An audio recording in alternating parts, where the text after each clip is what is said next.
परीक्षित ने सुनी पहले। ये वाली, ये जो मूल भागवत है वो तो पहले सुन के, जो आज हम सुनते हैं ये कथा सुखदेव जी ने परीक्षित को सुनाई। और परीक्षित कौन थे? महान धर्मात्मा राजा, जिनके सामने कलयुग नहीं आता था, ऐसे महान। पर दया करके जगह दे दी, तो जगह भी आपने सुन ली। कौन कौन सी जगह? तो सावधान रहना। जब इतने महाराजा धर्मात्मा भी जरा सा सोने के मुकुट के कारण 4 जगह में एक उनकी जगह में आ गया, लेकिन भूल से, क्योंकि प्रभाव से हुआ, इसलिए उनके वरदान देने वाले, कथा सुनाने की प्रेरणा देने वाले परीक्षित को सुनने को मिले। तो आपसे यदि भूल चूक हो जाए तो कथा सुनने के पात्र, और जिन्हें करने के बाद गलानी ही नहीं होती, मनमानी करते, उनको कलयुग कहा। उनसे तो कलयुग ही हार जाएगा। ठीक है। और सफेद साफ सुथरा धोया कपड़ा हो तो जल्दी गंदा होता है, और जो पहने ही है गंदे, उन्हें क्या गंदा हो। तो इसलिए कलयुग का प्रभाव जानते हो, परीक्षित को थोड़ी देर को हो गया। उन महाराजा परीक्षित को सुखदेव जी ने कथा सुनाई। और भी अभी अभी आपने सुन लिया, 4 समय किस चीजों को वर्जित सरकार का पिष्ट पेशन, पीसे हुए को क्या पीसना। तो आप 4 चीजों से इससे भी बचो। संध्या का सिर्फ सामयिक अर्थ नहीं होता, सुबह भी होता। दिन और रात की संधि का नाम संध्या है। तो रात और सुबह, दिन होने लगता है वो संध्या काल है, और दिन खत्म होने लगता है, रात आने लगती है, ये संध्या काल है। इनमें 4 चीजें वर्जित की गई हैं, जिन्हें याद रखना। कथा तो सुनोगे, मूल कथा तो आज शुरू हो गई। तो अब आपको एक प्रश्न भी आया है, पर प्रश्न पूरा मुझे समझ नहीं आ रहा। पूरा समझ आए तो मैं उत्तर दूं। प्रत्यक्ष चैतन्य क्या है? प्रत्यक्ष चैतन्य का किस प्रकार अन्वेषण अनुसंधान किया जाए कि ब्रह्म का अपरोक्ष हो जाए या मिलन हो जाए। चलो ठीक है।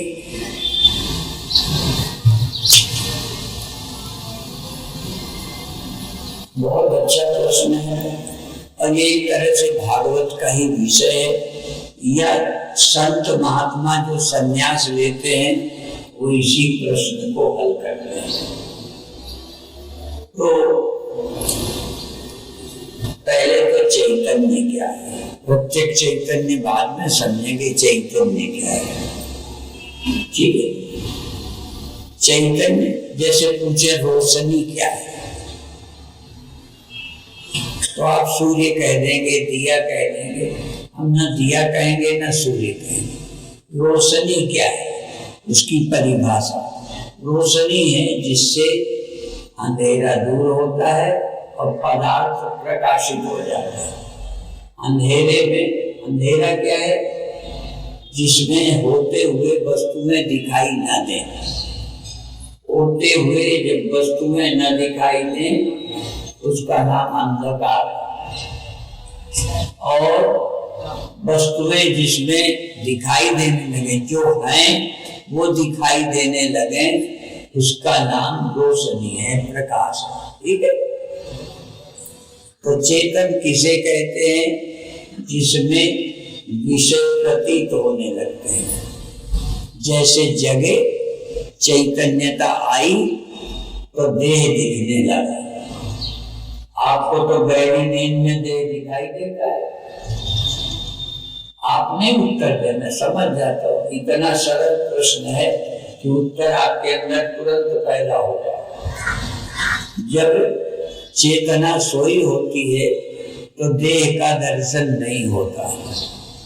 और जब देह ही नहीं दिखेगा, इंद्रियां ही नहीं प्रकट होगी, तो बाकी संसार कैसे दिखेगा?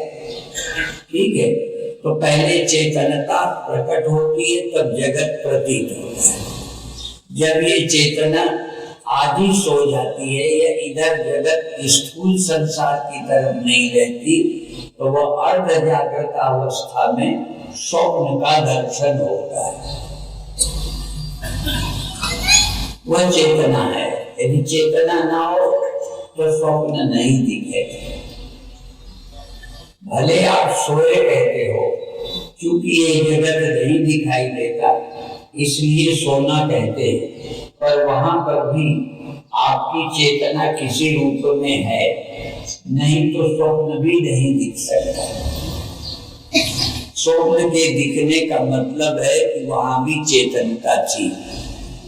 तो जो प्रश्न है प्रत्यक्ष चेतन, तो ये जो चेतनता पैदा होती है, स्वप्न में रहती है, फिर गहरी नींद में सो जाती है, सिमट जाती है, तो न स्वप्न दिखता है न जगत दिखता है।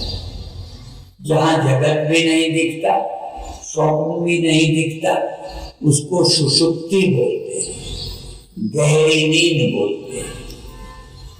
पर प्रत्यक्ष चेतन क्या है, इसके बताने के लिए भूमिका हमने उठाई है। प्रत्यक्ष चेतन का मतलब है जो ये चेतनता के होने और न होने का भी साक्षी है। चेतनता सो गई, चेतनता आ गई, और जो लोग ध्यान करते हैं वो भी थोड़ा इस पर जल्दी अनुभव कर सकेंगे। जब ध्यान करते हो तो कभी ध्यान रहते हुए ध्यान पूरा नहीं गया, ध्यान तो है पर आपका भजन में न रहा और कहीं चला गया, तो ध्यान खत्म नहीं हुआ। जैसे हम रात को टार्च जलाएं और टार्च जलाकर बाथरूम में लगाएं तो बाथरूम दिखेगा, उस समय किचन नहीं दिखेगा रात को। जब हम रसोई में लगाएंगे तो रसोई दिखेगी, शौचालय नहीं दिखेगा। जब हम रोशनी किसी चीज को ढूंढने में जमीन पे लगाएंगे तो उधर की दिखेगी, दूसरी तरफ की नहीं दिखेगी। तो रोशनी तो है, पर रोशनी कहाँ? कभी इधर कभी उधर कभी उधर। तो जब ध्यान करोगे ना, तो ध्यान तो आपका है, पर कभी जाप में नहीं है, घर में चला गया, कभी घर से हट के बाजार में चला गया। तो चेतनता है, ध्यान है, पर कहीं का कहीं चला जाता है। ठीक है, तो ये जो चला जाता है ध्यान, कोई चीज बिना चेतन के दिख नहीं सकती, मालूम नहीं पड़ सकती। अब जैसे रोशनी, और भी बताएं, जब हमारी टार्च की रोशनी इधर है तो टार्च की रोशनी उधर है, और जब रोशनी नहीं है, मान लो टार्च बुझ गई, तब तो रोशनी इधर है, ये रोशनी उधर है, ये, और जब रोशनी न रही तब। अब रोशनी का न रहना भी तो मालूम पड़ेगा। वो किस रोशनी से? नेत्र ज्योति से। ध्यान रखना, ये नेत्र भी एक ज्योति है।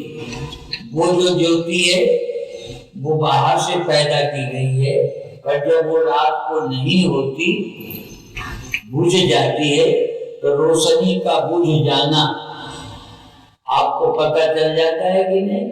इससे नेत्र ज्योति से। तो नेत्र भी ज्योति है, ये भी एक चेतना है।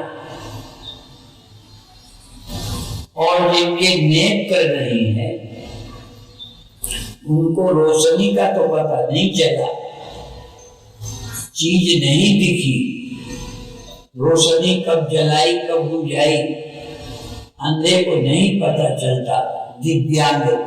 पर जिसके नेत्र नहीं है उसके भी ज्योति है, उसके भी चेतना है। कौन सी चेतना है? ज्योति नहीं रही, या मुझे नहीं दिखता, मुझे नहीं दिखता।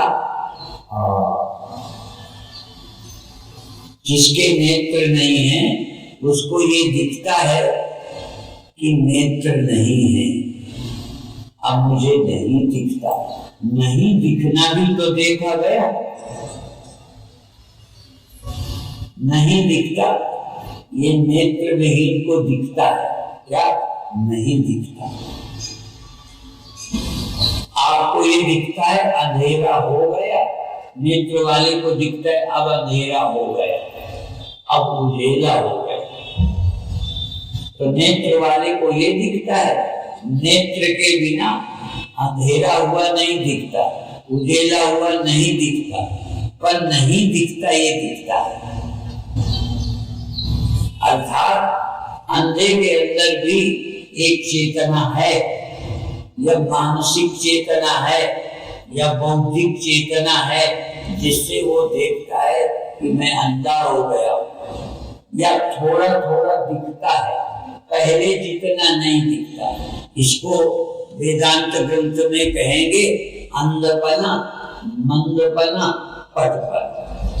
बिल्कुल ना दिखना, थोड़ा थोड़ा दिखना और ठीक दिखना, तीन तरह का दिखना है।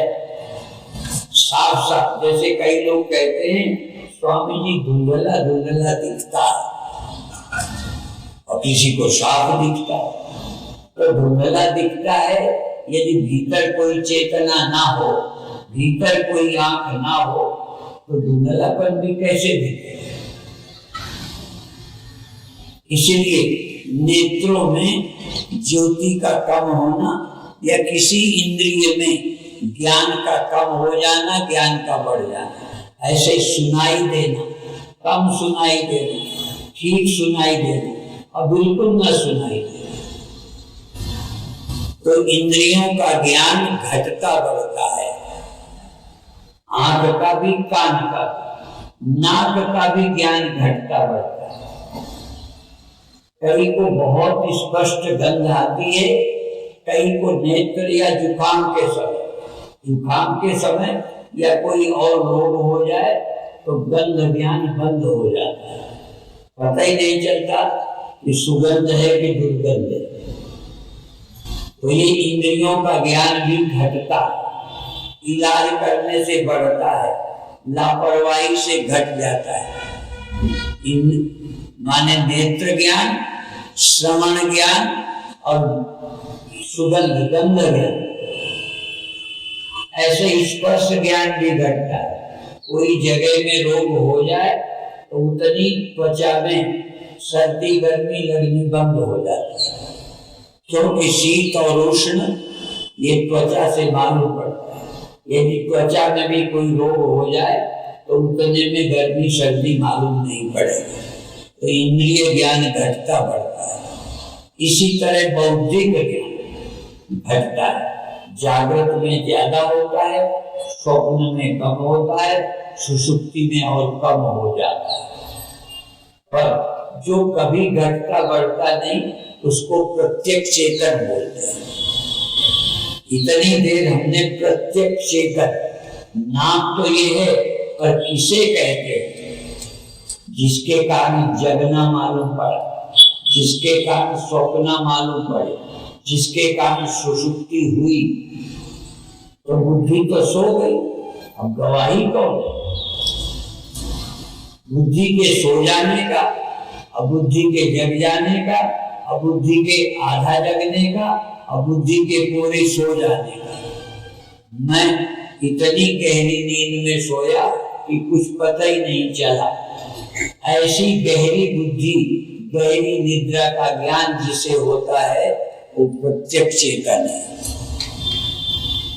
और ये प्रत्यक्ष चेतन इंद्रियां नहीं है, ये प्रत्यक्ष चेतन मन बुद्धि नहीं है, इनसे परे। और प्रत्यक्ष चेतन का ही ब्रह्म से अभेद है। प्रत्यक्ष चेतन सारे संसार में एक है, वो अनेक नहीं है। इसीलिए अयम आत्मा ब्रह्म, इस आत्मा को ब्रह्म कहते हैं। नेत्र को ब्रह्म नहीं कहते, मन को ब्रह्म नहीं कहते। ये जो थोड़ी देर रहता है, थोड़ी देर नहीं रहता, इसे ब्रह्म नहीं कहते। ब्रह्म है जो सदा रहता है, जिसका जन्म नहीं होता, जिसका मरण नहीं होता। तो ये अभी आप बहुत सुंदर विस्तार से कथा सुन रहे हैं। भाग्यशाली हो, कथा जरूर सुनो, इसमें सभी विषय आ जाते हैं। और अभी अभी सुना श्रीमद् भागवत के चतुर्थ श्लोकी में से जब कथा सुनाई, मूल भागवत तो बहुत पात्र को सुनाई गई, 4 श्लोक से ही कथा पूरी हो गई। वैसे आज कथा एक अर्थ में पूरी हो गई, एक अर्थ में, पर हमारे तुम्हारे लिए नहीं। ये कथा ब्रह्मा ने सुनी थी तो 4 श्लोकों में सुनी, 4 श्लोक में कथा पूरी। अपन ब्रह्मा जैसी योग्यता तो है, इसलिए अब 4 श्लोकों का विस्तार ये बाकी दिनों में होगा। वो हमारे तुम्हारे लिए, ये ब्रह्मा के लिए नहीं। ब्रह्मा का काम तो हो गया। और ब्रह्मा को सुनाने वाले सुखदेव नहीं थे, ये भी बता दो। सुनाने वाले ब्रह्मा को नारायण थे, साक्षात नारायण परमात्मा ने ब्रह्मा को सुना दिया। हमें ब्रह्मा थोड़ी, परमात्मा नारायण हमें थोड़ी सुनाएंगे, हमें तो सुखदेव सुनाएंगे, हमें तो व्यास सुनाएंगे। जानते हो आजकल जो कथा सुनाते हैं उन्हें क्या बोलते हैं? व्यास, कथा व्यास। अर्थात व्यास ने सुनाया और फिर व्यास की कथा सुखदेव ने सुनाई। ऐसे ही व्यास की कथा आज के व्यास सुनाएंगे, हम सुनाएंगे, और कोई सुनाएगा।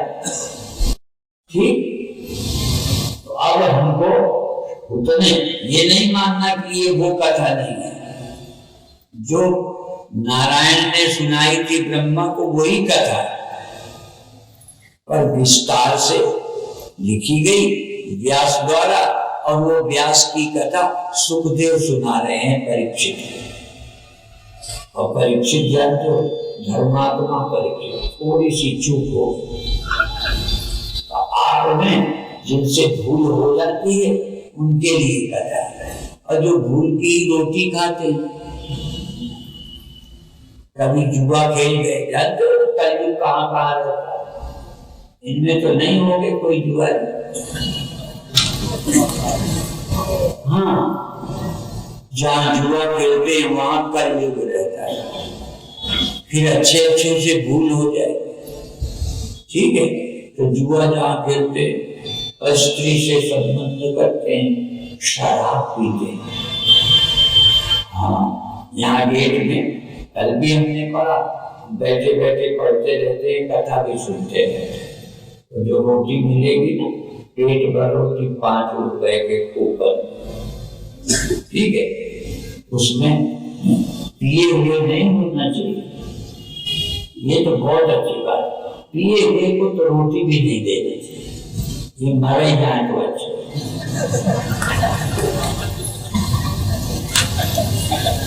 कम से कम पीते हो, यहाँ तो न पी के आए रोटी मांगने। तो ये छोड़ो, ये कलयुग है। और जब ऐसे धर्मात्मा की बुद्धि गड़बड़ आ गई तो आप सोच लो पिए होगे तो क्या होगा। और कलयुग तुम्हारे ऊपर सवार हो जाएगा तो क्या होगा। अभी सुना दिया ना।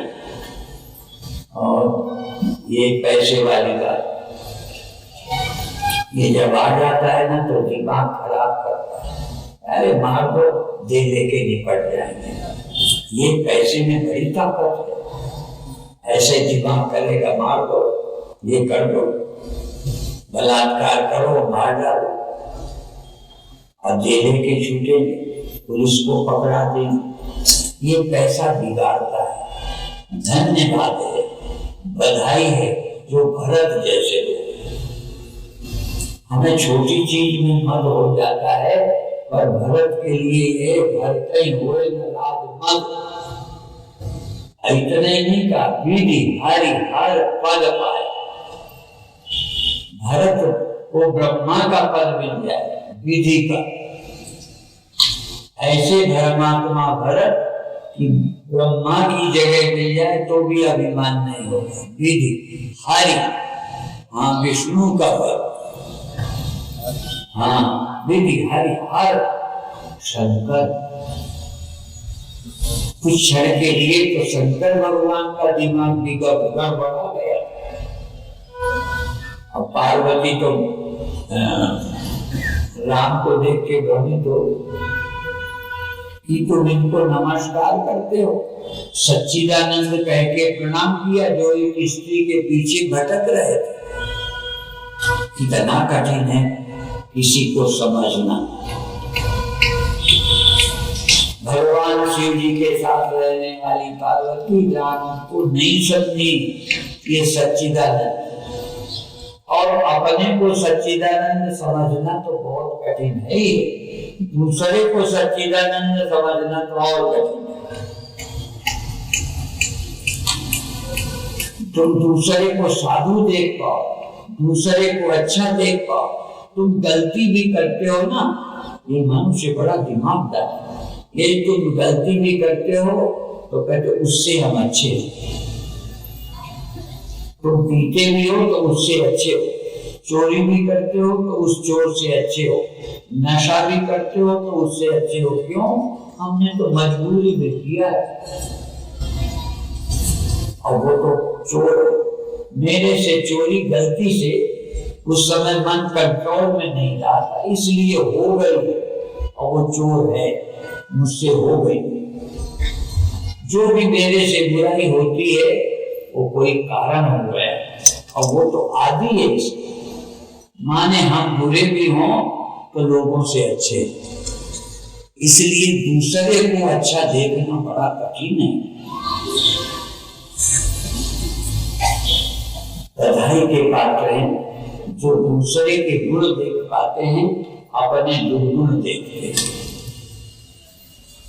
अधिकतर लोग गुण अपने देखते हैं, अधिकतर लोग अपने गुणों का ही बखान करते रहते हैं, इतनी भगवान के गुणों का बखान नहीं करते, किसी और महान के गुणों का बखान नहीं करते, अपने गुणों का बखान करते हैं। और आप जानते हो, नारद जैसे महान सन्नी इंद्रिय विजेता, मनोविजेता नारद, उनको अभिमान हो गया।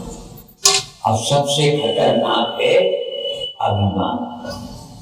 पहले अभिमान बहुत अच्छा है, जल्दी अभिमान मत छोड़ना। पहले यदि आपके अंदर अभिमान ना हो तो अच्छे न बनो। आपको अभिमान, मान की इच्छा अच्छा बनाती है, इसीलिए अच्छा बनने के लिए बधाई दी जाती है, शाबाशी दी जाती है। शाबाश, हमारा लड़का नशा नहीं करता, हमारा लड़का जुआ नहीं खेलता। जब आप ऐसे कहोगे तो उसका उत्साह बढ़ेगा, तो बुराई छोड़ देगा।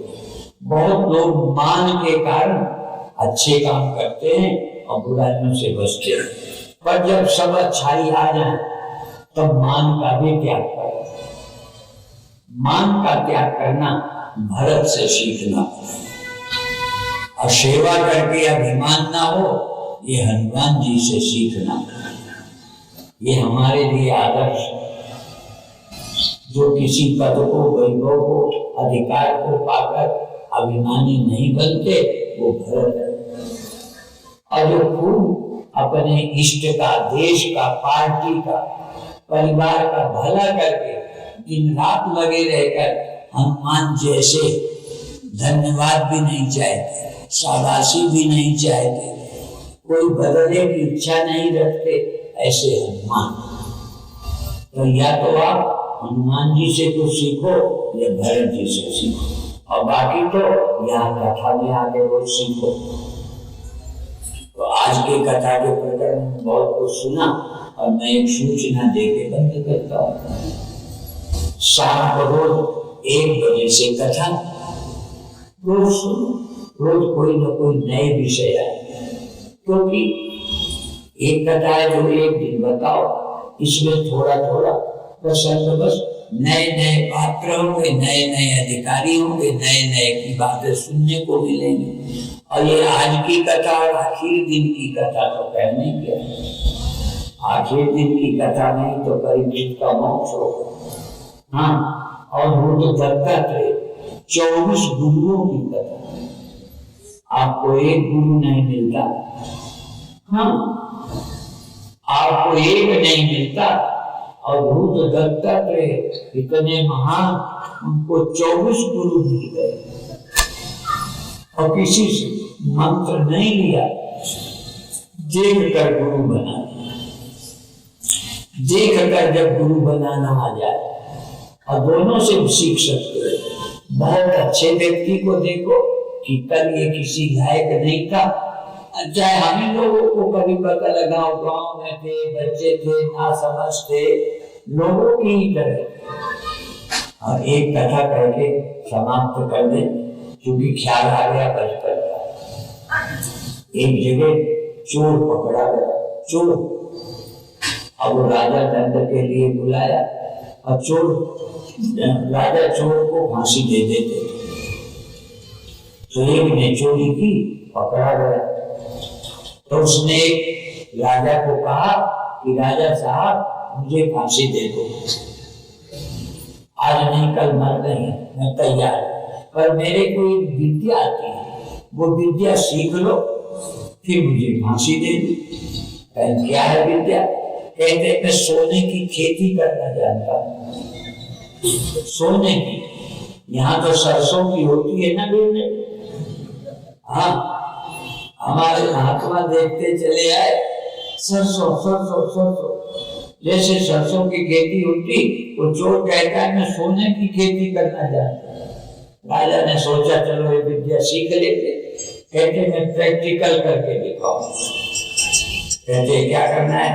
कहते मुझे सोना दो, पहले मैं उसके दाने बनाऊंगा, सरसों की तरह सोने के दाने बनाए, जमीन तैयार की, बोने का समय आया तो राजा कहता है वो, कहता इतने तो गड़बड़, मैंने जल्दी बचपन में चोरी कर ली थी, अब चोरी कर लेने के कारण मैं बो नहीं सकता, तो जिसने चोरी किए उसके बोने से नहीं उगते ये दाने, तो ऐसा आदमी लाओ जिसने चोरी ना की हो, वो बोएगा तो उगेंगे।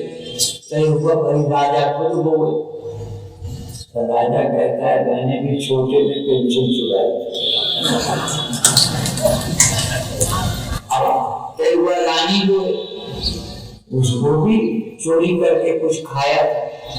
कौन ऐसा? ये माताएं 10 बार फिर खोलती हैं तो कुछ ना कुछ खाई देती हैं।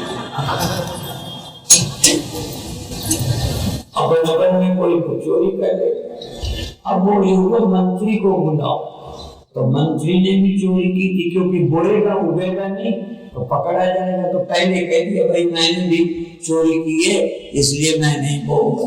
तो चोर कहता है जब चोर सभी तो मेरे अकेले को क्यों फांसी दी जा रही, या तो सबको दी जाए, ठीक है? तो ऐसे ही है, और यहाँ तो भैया कुछ न कुछ गड़बड़ करने वाले सब है, इसलिए आप परीक्षित की तरह आप ये आगे पिछलियां माफ अगलियां साफ, आगे हम करेंगे नहीं, पहले की छोड़ दो, कथा सुनो। इतना ही कहकर आज अभी समाप्त करते हैं।